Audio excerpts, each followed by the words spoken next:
So now we have seen a sudden increase in non-communicable diseases in the country. So what are the implementations of the government to address this issue?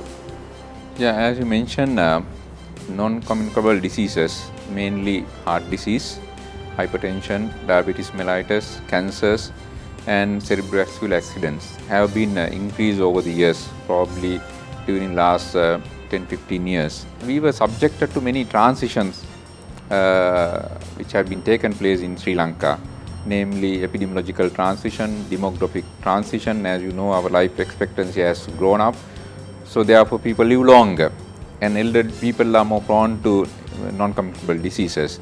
Also we have undergone economic transition, lifestyle transition, so whatever the transition you can name in this globe is been taking place in Sri Lanka. So smoking has been considered as one of the major risk factors all over the world for NCDs, non-communicable diseases, whether it is heart disease, whether it is cancer, whether it is chronic obstructive disease, or whether it is cerebrovascular accident or diabetes.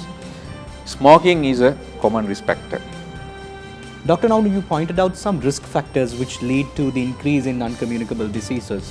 What are the steps, measures taken to reduce it, and what is the implementation process of those steps? Yeah, now as I said, there are few common risk factors we have identified, and what is important is to make the general public enlightened on this, make them aware about these risk factors.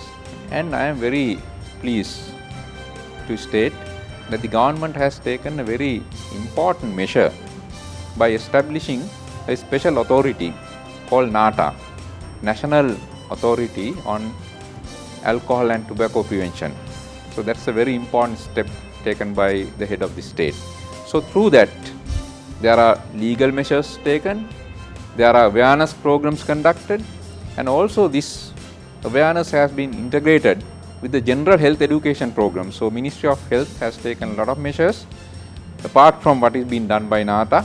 Now sir, implementation of this process is no easy task.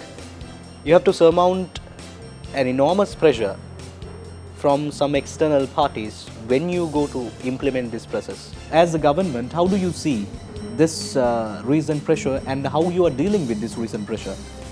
Always it is the case all over the world. It's not an easy task. But under the visionary leadership of His Excellency the President, Honorable Minister of Health has taken a very brave decision.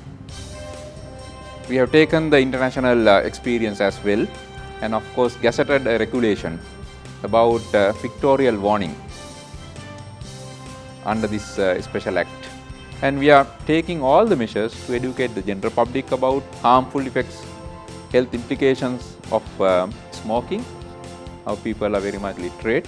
So the education given by us, the awareness programs conducted by us on this issue will be taken by the public in a very high spirit. And I am sure the opportunity given to us will be taken to the maximum to make the people aware about it. And then I hope and pray that the pictorial warnings will come to the picture in very soon. That will be implemented very soon, so that people in this country are safe in that respect. Thank you very much for joining Phase On, and we wish you all the best in implementing the process very soon, and as media, we'll keep a close eye on it. Thank you very much.